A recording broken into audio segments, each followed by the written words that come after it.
ನಮಸ್ಕಾರ ಆತ್ಮೀಯರೇ.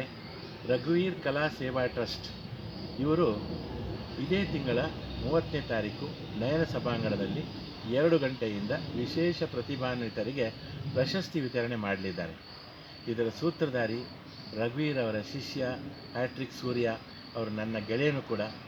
ಅವರು ಈ ಕ್ಷೇತ್ರದಲ್ಲಿ ಅಂದರೆ ಚಲನಚಿತ್ರ, ನಾಟಕ, ಧಾರಾವಾಹಿ, ಭರತನಾಟ್ಯ, ಶಾಸ್ತ್ರೀಯ, ಚಲನಚಿತ್ರ ಹಾಡುಗಾರಿಕೆ, ಹಾಗೆಯೇ ಸಂಗೀತ, ಕಥೆ ಮತ್ತು ಕಾದಂಬರಿ, ಬರಹಗಾರರು, ಸಮಾಜ ಸೇವೆ, ರಾಜಕೀಯ, ಯೋಗ ಇತ್ಯಾದಿ ಕ್ಷೇತ್ರಗಳಲ್ಲಿ ಸಾಧಿಸಿ ತಮ್ಮ ಛಾಪು ಮೂಡಿಸಿ ಪ್ರೇರಣೆ ಸ್ಫೂರ್ತಿಯಾಗಬಲ್ಲ ವ್ಯಕ್ತಿತ್ವ ಹೊಂದಿದ ಸಾಧಕರನ್ನು ಗೌರವಿಸಿ ಗಣ್ಯರಿಂದ ಸನ್ಮಾನಿಸಲಾಗುವುದು.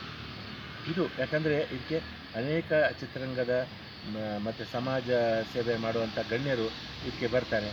ತಾವೆಲ್ಲರೂ ಈ ಕಾರ್ಯಕ್ರಮಕ್ಕೆ ಬಂದು ಈ ಕಾರ್ಯಕ್ರಮವನ್ನು ಅಂದಗಾಣಿಸಿಕೊಡಬೇಕು. ಈ ಒಂದು ಪ್ರಶಸ್ತಿ ಪ್ರದಾನ, ರಘುವೀರ್ ಸಾಧಕರತ್ನ ಪ್ರಶಸ್ತಿ, ಇದನ್ನು ನೀವೆಲ್ಲ ಯಶಸ್ವಿಗೊಳಿಸಬೇಕು. ಹಾಗೆಯೇ ಈ ಒಂದು ಕಾರ್ಯಕ್ರಮಕ್ಕೆ ನಾನು ಶುಭ ಕೋರ್ತೀನಿ. All the best.